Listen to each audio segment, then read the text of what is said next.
కున్నాడు నమస్కారాలు చేయడం అవి దోషభూయిష్టమైనటువంటి పనులు.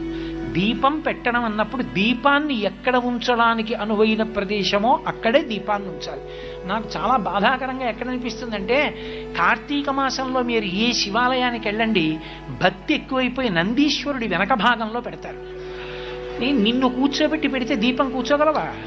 ఆయనేమో ప్రకృతి వంక తిరగకుండా ఎప్పుడూ పరమశివుణ్ణి చూస్తుంటాడా? ఆయన తేరగా దొరికాడా? నీకు ఆయన అండముల కింద తీసుకెళ్లి దీపాలు పెడతావా? ఎంత దోషం! ఇంకోడొచ్చి ఎలా దర్శనం చేసుకుంటాడు? అక్కడ ఇబ్బంది కాదు?